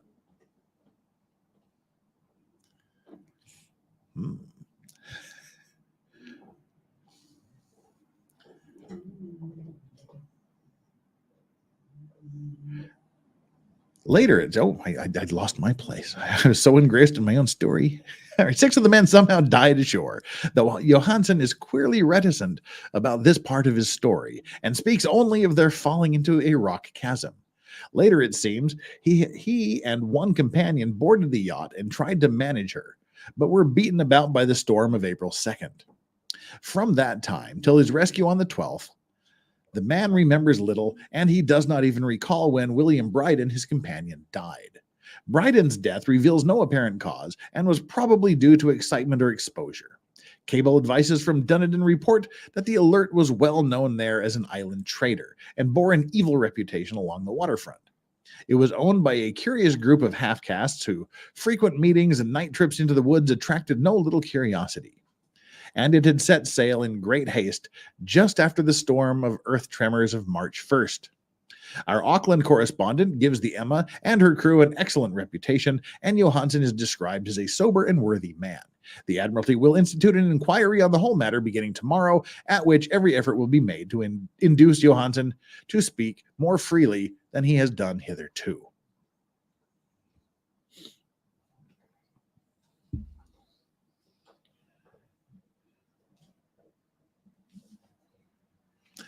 This was all together with a picture of the hellish image, but what a train of ideas it started in my mind. Here were new treasures of data on the Cthulhu cult and evidence that it had strange interests at sea as well as on land. What motive prompted the hybrid crew to order back the Emma as they sailed about with their hideous idol? What was the unknown island on which 6 of the Emma's crew had died, and about which the mate Johansson was so secretive? What had the Vice Admiralty's investigation brought out? And what was known of the noxious cult in Dunedin? And most marvelous of all, what deep and more than natural linkage of dates was this, which gave a malign and now undeniable significance to the various turns of events so carefully noted by my uncle? March 1st, our February 28th, according to the international dateline, the earthquake and storm had come. From Dunedin, the Alert and her noisome crew had darted eagerly forth as if imperiously summoned. And on the other side of the earth, poets and artists had begun to dream of a strange, dank, cyclopean city, whilst a young sculptor had molded in his sleep the form of the dreaded Cthulhu. March 23rd, the crew of the Emma landed on an unknown island and left 6 men dead. And on that date, the dreams of sensitive men assumed a heightened vividness and darkened with dread of a giant monster's malign pursuit. Whilst an architect had gone mad and a sculptor had lapsed suddenly into delirium. And what of the storm of April 2nd, the date on which all dreams of the dank city ceased, and Wilcox emerged unharmed from the bondage of strange fever? What of all this, and of those hints of old Castro about the sunken star-born old ones, and their coming reign? their faithful cult, and their mastery of dreams? Was I tottering on the brink of cosmic horrors beyond man's power to bear? If so, they must be horrors of the mind alone, for in some way, the 2nd of April had put a stop to whatever monstrous menace had begun its siege of mankind's soul. That evening, after a day of hurried cabling and arranging, I bade my host adieu and took a train to San Francisco. In less than a month, I was in Dunedin, where, however, I found that little was known of the strange cult members who had lingered in these old sea taverns. Waterfront scum was far too common for special mention, though there was vague talk about one inland trip these mongrels had made, during which faint drumming and red flame were noted on distant hills. In Auckland, I learned that Johansson had returned with yellow hair turned white after a perfunctory and inconclusive questioning at Sydney, and had thereafter sold his cottage in West Street and sailed with his wife to his old home in Oslo. Of his stirring experience, he would tell his friends no more than he had told the Admiralty officials, and all they could do was to give me his Oslo address. After that, I went to Sydney and talked profitlessly with seamen and members of the Vice Admiralty Court. I saw the Alert, now sold in a commercial use, at Circular Quay in Sydney Cove, but gained nothing from its non-committal bulk. The crouching image with its cuttlefish head, dragon body, scaly wings, and hieroglyphed pedestal was preserved in the museum at Hyde Park, and I studied it long and well, finding it a thing of balefully exquisite workmanship, with the same utter mystery, terrible antiquity, and unearthly strangeness of material which I had noted in Legrasse's similar specimen. Geologists, the curator told me, had found it a monstrous puzzle, for they vowed that the world held no rock like it. They had come from the stars and had brought their images with them. I shuddered at what old Castro had told Legrasse about the great primal ones. Shaken with such a mental revolution as I had never known before, I now resolved to visit mate Johansson in Oslo. Sailing for London, I re-embarked at once for the Norwegian capital, and one autumn day landed at the trim wharves in the shadow of Egeberg. Johansson's address, I discovered, lay in the old town of King Harald Haraldra, which kept alive the name of Oslo during all the centuries that the greater city masqueraded as Christiana. I made the brief trip by taxicab and knocked with palpitant heart on the door of a neat and ancient building with plastered front. A sad-faced woman in black answered my summons, and I was stung with disappointment when she told me in halting English that Gustav Johansson was no more. He had not survived his return, said his wife, for the doings at sea in 1925 had broken him. He told her no more than he had told the police, but he had left a long manuscript of technical matters, as he said, written in English, evidently in order to safeguard her from the peril of casual perusal. During a walk through a narrow lane near the Gothenburg dock, a bundle of papers falling from an attic window had knocked him down. Two Lascar sailors at once helped him to his feet, but before the ambulance could reach him, he was dead. Physicians found no adequate cause for the end and laid it to heart trouble and a weakened constitution. I now felt gnawing at my vitals that dark terror which will never leave me till I too am at rest, accidentally or otherwise. Persuading the widow that my connection with her husband's technical matters was sufficient to entitle me to his manuscript, I bore the document away and began to read it on the London boat. It was a simple, rambling thing, a naive sailor's effort at a post facto diary, and strove to recall day by day that last awful voyage. I cannot attempt to transcribe it verbatim in all its cloudiness and redundance, but I will tell its gist enough to shew why the sound of the water against the vessel's sides became so unbearable to me that I stopped my ears with cotton. Johansen, thank God, did not know quite all, even though he saw the city and the thing. But I shall never sleep calmly again when I think of the horrors that lurk ceaselessly behind life in time and space, and of the house unhallowed blasphemies from elder stars which dream beneath the sea, known and favored by a nightmare cult, ready and eager to loose them on the world, whenever another earthquake shall heave their monstrous stone city again to the sun and air. Johansen's voyage had begun just as he told it to the Vice Admiralty. The Emma, in ballast, had cleared Auckland on February 20th and had felt the full force of that earthquake-born tempest which must have heaved up from the sea bottom the horrors that filled men's dreams. Once more under control, the ship was making good progress when held up by the Alert on March 22nd, and I could feel the mate's regret as he wrote of her bombardment and sinking. Of the swarthy cult fiends on the Alert, he speaks with significant horror. There was some peculiarly abominable quality about them which made their destruction seem almost a duty. And Johansen shews ingenious wonder at the charge of ruthlessness brought against his party during proceedings of the Court of Inquiry. Then, driven ahead by curiosity in their captured yacht under Johansen's command, the men sight a great stone pillar sticking out of the sea. And in south latitude 47 degrees 9 minutes, west longitude 126 degrees 43 minutes, came upon a coastline of mingled mud, ooze, and weedy cyclopean masonry, which can be nothing less than the tangible substance of Earth's supreme terror, the nightmare corpse city of Ryla, that was built in measureless eons behind history by the vast, loathsome shapes that seeped down from the dark stars. There lay great Cthulhu and his hordes,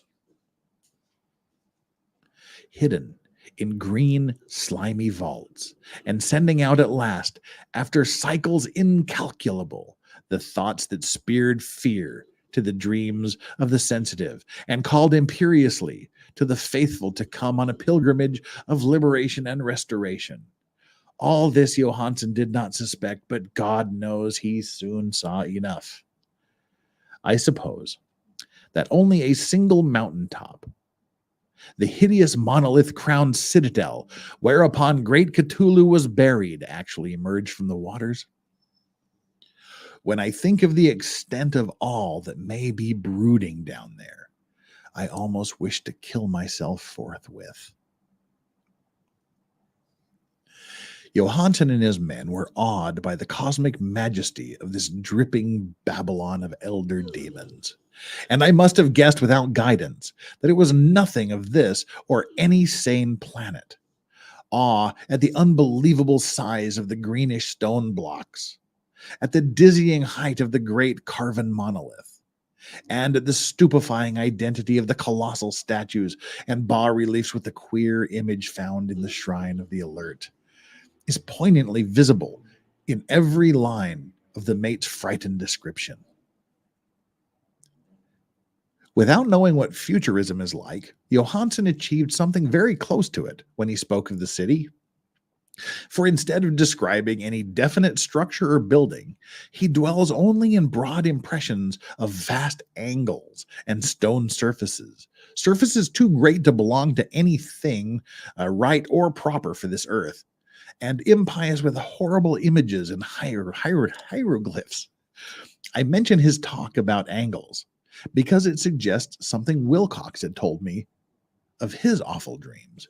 He had said that the geometry of the dream place he saw was abnormal, non-Euclidean, and loathsomely redolent of spheres and dimensions apart from ours. Now, an unlettered seaman felt the same thing whilst gazing at the terrible reality. Johansson and his men landed at a sloping mud bank on this monstrous acropolis and clambered slipperily up over Titan oozy blocks, which could have been no mortal staircase. The very son of heaven seemed distorted when viewed through the polarizing miasma welling out of this sea-soaked perversion. And twisted menace and suspense lurked leeringly in those crazily elusive angles of carven rock, where a second glance shewed concavity after the first shewed convexity. Something very like fright had come over all the explorers before anything more definite than rock and ooze and weed was seen. Each would have fled had he not feared the scorn of the others, and it was only half-heartedly that they searched, vainly as it proved, for some portable souvenir to bear away. It was Rodriguez, the Portuguese.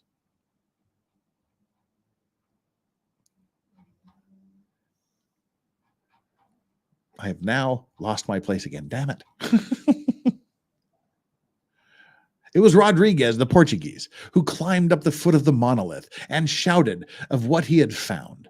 The rest followed him and looked curiously at the immensely carved door with the now familiar squid dragon bas-relief. It was, Johansson said, like a great barn door. And they all felt that it was a door because of the ornate lintel, threshold, and jambs around it, though they could not decide whether it lay flat like a trap door or slantwise like an outside cellar door. As Wilcox would have said, the geometry of the place was all wrong. One could not be sure that the sea and the ground were horizontal.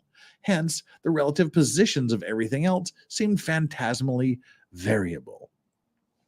And let's take this final break before we read the conclusion of The Call of Cthulhu by H.P. Lovecraft. Duncan, Idaho, gifted 1 Legal Vices membership. That went to Divining Rod. Divining Rod, make sure you give Duncan, Idaho a super special thought shot. Super special thanks for the thought. Let's try that again. Tank Rat, member for 25 months. Tank Rat, also one of the original OGs.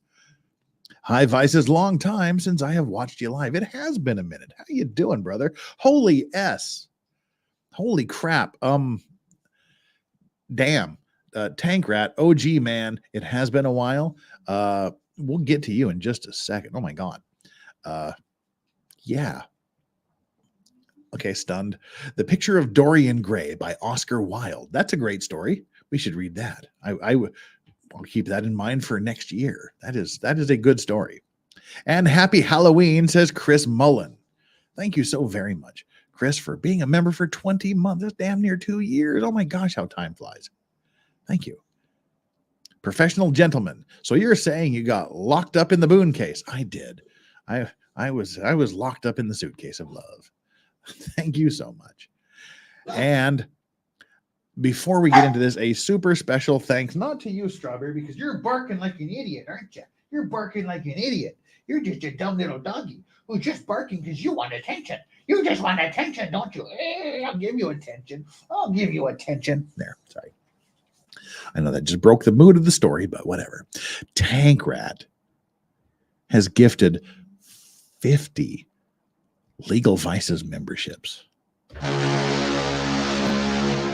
Tank Rat, that is insane. Thank you so very, very much from the absolute bottom of my cold, dark heart. Thank you so much. That is ridiculously generous. And of course, it triggers all sorts of things.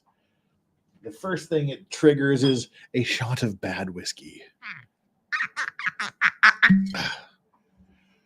Which, I think there's like 2 shots left of this terrible Cooperstown Distillery double day whiskey from the Baseball Hall of Fame. Ugh, this is not good. Yeah, it looks like we got 1 more in there. Ugh. Thank you so much for unleashing the second achievement with your very, very, very generous purchase of 50 Legal Vices memberships. Oh, I can't wait till that is gone. That's really bad. Ugh. Ooh. And it also crosses us over the threshold into the third achievement, which is a shot of absinthe, which we will do at the end of the show, because if I did a shot of absinthe after that terrible whiskey, I would hurl. Oh my God, that whiskey is bad. Ooh. I just don't even know what to do after that. Yeah. I think I'll have me some good Elijah Craig to wash that out of my mouth. Oh. All right. Thank you so much, Tank Rat, that for the 50 gifted memberships. Everybody that got a gifted membership, give Tank Rat a super special thanks. Cheers, brother. Oh, that was rough. Thank you. Thank you. Thank you. Gigi says, thank you, Lawrax, who's been a member for 8 months. No, Gigi, thank you.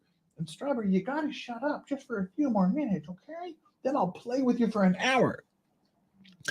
Thank you for being a member for 8 months, Gigi. Always wonderful to have you here. Debbie Marie. How you doing, Debbie Marie, with that $20 super chat? Thanks for great reading. The last 2 days have been great. Happy Halloween to all.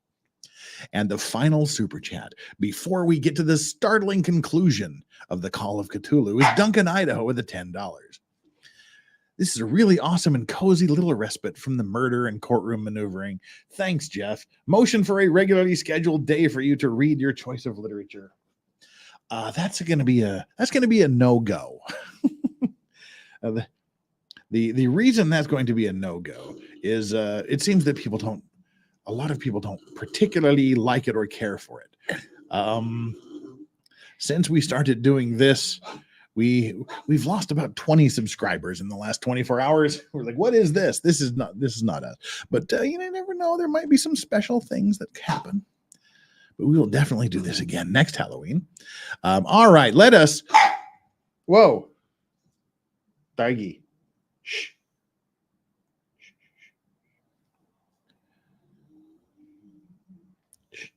Come here. Come here, buddy. Here you go. All right, let us get to the shocking conclusion of chapter 3, the final chapter in H.P. Lovecraft's The Call of Cthulhu.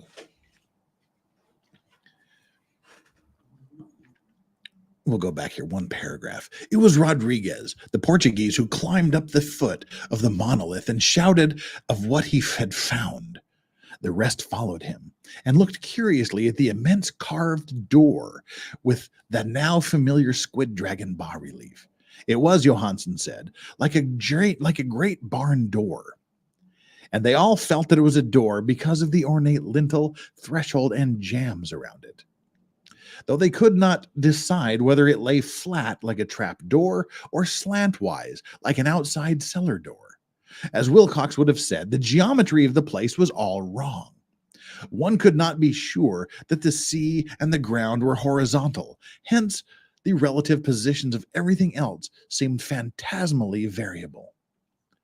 Bryden pushed the stone in several places without result. Then Donovan fell over it delicately around the edge, pressing each point separately as he went. He climbed interminably along the grotesque stone molding. That is, one would call it climbing if the thing was not, after all, horizontal, and the men wondered how any door in the universe could be so vast. Then, very slowly and softly, the acre-great panel began to give inward at the top, and they saw that it was balanced. Donovan slid or somehow propelled himself down or along the jamb and rejoined his fellows, and everyone watched the queer recession of the monstrously carved portal. In this fantasy of prismatic distortion, it moved anomalously in a diagonal way, so that all the rules of matter and perspective seemed upset. The aperture was black, with such a darkness, almost material. The tenebrousness was indeed a positive quality, for it obscured such parts of the inner walls as ought to have been revealed, and actually burst forth like smoke from its eon-long imprisonment, visibly darkening the sun as it slunk away into the shrunken and gibbous sky on flapping, membranous wings. The odor rising from the newly opened depths was intolerable, and at length the quick-eared Hawkins thought he heard a nasty, slopping sound down there. Everyone listened, and everyone was listening still when it lumbered slobberingly into sight and gropingly squeezed its gelatinous green immensity through the black doorway into the tainted outside air of that poisonous city of madness. Poor Johansson's handwriting almost gave out when he wrote this. Of the 6 men who never reached the ship, he thinks 2 perished of pure fright at that accursed instant. The thing cannot be described. There is no language for such abysms of shrieking and immemorial lunacy, which such eldritch contradictions of all matter, force, and cosmic order. A mountain walked or stumbled. God, what wonder across that earth a great architect went mad, and poor Wilcox raved with fever in that telepathic instant. The thing of the idols, the green, sticky spawn of the stars, had awaked to claim his own. The stars were right again. And what the age-old cult had failed to do by design, a band of innocent sailors had done by accident. After vigillions of years, great Cthulhu was loose again and ravening for delight. 3 men were swept up by the flabby claws before anybody turned. God rest them if there be any rest in the universe. They were Donovan, Guerrera, and Angstrom. Parker slipped as the other 3 were plunging frenziedly over endless vistas of green-crusted rock to the boat, and Johansson swears he was swallowed up by an angle of masonry which shouldn't have been there, an angle which was acute but behaved as if it were obtuse. So only Bryden and Johansson reached the boat and pulled desperately for the alert as the mountainous monstrosity flopped down the slimy stones and hesitated, floundering at the edge of the water. Steam had not been suffered to go down entirely, despite the departure of all hands on the shore, and it was the work of only a few moments of feverish rushing up and down between wheel and engines to get the alert underway. Slowly, amidst the distorted horrors of that indescribable scene, she began to churn the lethal waters, whilst on the masonry of that carnal shore, that was not the earth, the titan thing from the stars slavered and gibbered like Polypheme, cursing and fleeing ship of Odysseus. Then, bolder than the storied Cyclops, great Cthulhu slid greasily into the water and began to pursue with vast wave-rising strokes of cosmic potency. Bryden looked back and went mad, laughing shrilly as he kept on laughing at intervals, till death found him one night in the cabin whilst Johansson was wandering deliriously. But Johansson had not given out yet. Knowing that the thing could surely overtake the alert until steam was fully up, he resolved on a desperate chance, and setting the engine for full speed, ran lightning-like on deck and reversed the wheel. There was a mighty eddying and foaming in the noisome brine, and the steam mounted higher and higher. The brave Norwegian drove the vessel head-on against the pursuing jelly, which rose above the unclean froth like the stern of a demon galleon. The awful squid head, with rising feelers, came nearly up to the bowsprit of the sturdy yacht, but Johansson drove on relentlessly.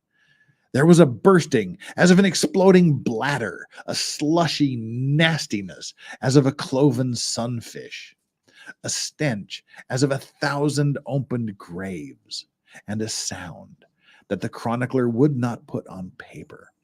For an instant, the ship was befouled by an acrid and blinding green cloud, and then there was only a venomous seething astern, where God in heaven, the scattered plasticity of that nameless sky spawn was nebulously recombining in its hateful original form, whilst its distance widened every second as the alert gained impetus from its mounting steam. That was all. After that, Johansen only brooded over the idol in the cabin and attended to a few matters of food for himself and the laughing maniac by his side. He did not try to navigate after the first bold flight, for the reaction had taken something out of his soul. Then came the storm of April 2nd, and a gathering of clouds around his consciousness. There is, in a sense, a spectral whirling through liquid gulfs of infinity, of dizzying rides through reeling universes on a comet's tail, and of hysterical plunges from the pit to the moon, and from the moon back again to the pit, all livened by a chorus of the distorted, hilarious elder gods and the green, bat-winged mocking imps of Tartarus. Out of the dream came rescue, the vigilant, the Vice Admiralty Court, the streets of Dunedin, and the long voyage back home to the old house by the Eggberg. He could not tell. They would think him mad. He would write down what he knew before death came, but his wife must not guess. Death would be a boon, if only it could blot out the memories. That was the document I read. And now I have placed it in the tin box beside the bas-relief and the papers of Professor Angel. With it shall go this record of mine, this test of my own sanity, wherein is pieced together that which I hope may never be pieced together again. I've looked upon all that the universe has to hold of horror, and even the skies of spring and the flowers of summer must ever afterward be poison to me. But I do not think my life will be long. As my uncle went, as poor Johansen went, so I shall go. I know too much, and the cult still lives. Cthulhu still lives too, I suppose. I mean, again, in that chasm of stone which has shielded him since the sun was young. His accursed city is sunken once more, for the vigilant sailed over the spot after the April storm.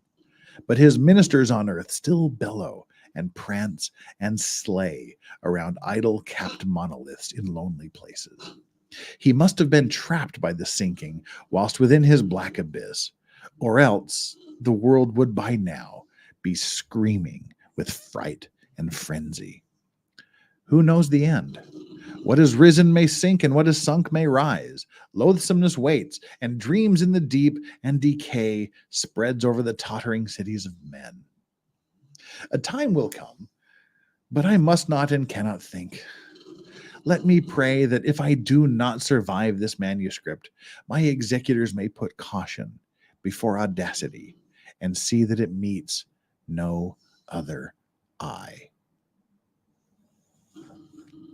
That concludes the reading of The Call of Cthulhu by H.P. Lovecraft.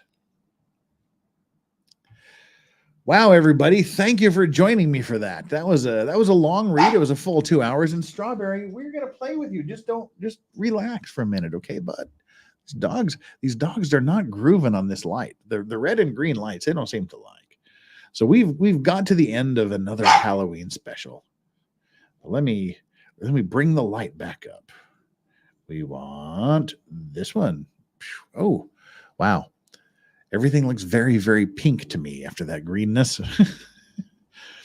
It's going to take a while to get used to seeing colors again.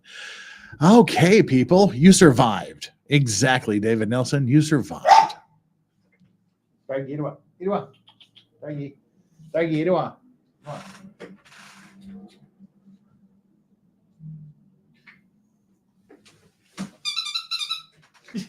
Excuse me whilst we...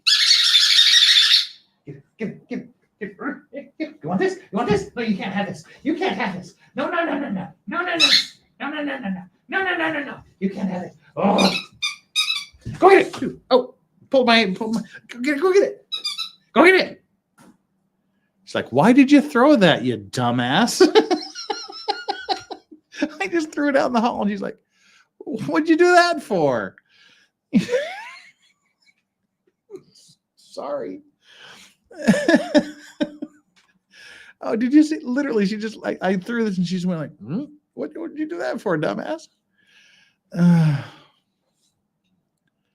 No, seriously, did you see that look? She's like, what, dumbass? I wanted that crap. I'm gonna go get it. All right, everybody, that was H.P. Lovecraft's The Call of Cthulhu. I don't know how many of you have ever read that before, but we hear about Cthulhu all the time. You know, people make references to Cthulhu, and there's the cult of Cthulhu and this, that, and the other. But now, for those of you that haven't read the story before, you have heard the most famous of H.P. Lovecraft stories, the Cthulhu story, the Call of Cthulhu. It's only one story. He has a lot of stories that are part of this Cthulhu mythos, but that's the primary one that serves as the basis for the Cthulhu mythos. And there's a bunch of other writers that have essentially added to the lore of the Cthulhu universe. But there you go. So now, I don't know, do you want to vote again? Whether you prefer short or long stories? I kind of like both. I like short stories. I like long stories, but 32% of you say you prefer short stories. 20% of you say you prefer long stories, and 48% of you say you don't really care. That's how our like and subscribe poll ended. When, hey, gee, look at this. We have 224 concurrent viewers on this Halloween 2024 and 295 likes. That's pretty darn good for this. If you haven't hit the subscribe button, I would appreciate it if you would do so, because people have abandoned me because of this. I still haven't decided what we're going to do tomorrow. I need to put some thought into this. I really don't know, because we can start the Leilani Simon trial again. But it's a Friday, and then we got to wait the weekend and then get into it, or start the trial on Monday and do something else tomorrow. I haven't really decided. I'm trying to think. So I can't really tell you what we're going to do tomorrow, but at least next week, and probably for the next 2 weeks or so, we'll be doing the Leilani Simon trial. A terrible, terrible story. A terrible, terrible case of a young mother who basically allegedly killed her 20-month-old child. Threw him in a dumpster, told the police she was throwing away old pasta, and it was picked up by a dump truck, crushed in and dumped in a landfill in pieces, and left for the searchers to discover. Meanwhile, she's having drinks and parties and hanging out with her mother and stuff. It's a terrible, terrible case. I wanted to cover that live as well, but it just happened to be exactly the same time as the Sarah Boone case. So we'll be covering that at least from next week, possibly from tomorrow. And like I said, it should take two to 3 weeks to get through that. And then we'll be back on our regular schedule. There's a lot of stuff we're behind on. So, but next Friday, okay, next Thursday, actually, there might be something different in the works, but next Friday, I will not have a show. There will be no live stream on Friday the 8th, for reasons that I will explain at the end of next week. But I will not be around to stream on next Friday. So you'll just have to do without me for a day. I think you can survive. People, thank you so much. I do owe one more. The third tier was being unleashed by Sonny or Chris. By Tankrat, sorry. Tankrat made his I'm just so used to saying Sonny or Chris, but Tankrat made his appearance known today. And we owe him the third tier. But to get to the third tier, I had to take a large mouthful of Elijah Craig bourbon. Pour that out. The third tier is a lovely, pure absinthe, which is going to require me to go to sleep immediately upon consumption. Tank Rat, brother, you are OG. You are an amazing supporter of the channel. Oh, help. I've gone out of focus. Ooh, that's kind of how I feel right now. Yeah, the absinthe is hitting me and I haven't consumed it yet. Oh, yeah, I haven't gone to fetch the bone. I'll definitely go. I got to play with the dogs because Yoda is pissed. I mean, sorry, Yoda doesn't give a shit. Strawberry's pissed. I'm not drunk. Just my camera is. Me being drunk on 3 drinks, that would be hilarious. Sonia or Chris going to stream tomorrow? Yes, I will stream tomorrow. Absolutely, it'll be tomorrow morning because I am going up to Seoul on Saturday morning to do some things. It'll be my Saturday morning, your Friday evening in the U.S. I will be going to Seoul for the weekend to see people and do things. So it'll be this time tomorrow. It'll be 9 a.m. Eastern tomorrow. We'll stream something. What it is, I haven't decided yet. So thank you very much, Sonia or Chris, for that. Exactly, Strawberry. You're going to make the neighbor are going to call the police because of you. And then I will put you out in the snow, but there's no snow to put you out in. So you're lucky. Cheers, everybody. This is the third tier we unleashed today, the absinthe. That is so much better than the second tier. Oh, gaming stream tomorrow, you said. I think you said going to stream tomorrow. Shut up. I swear to God, dog. You act like you've never seen me before and you never get attention. People are going to think bad things about me because of you.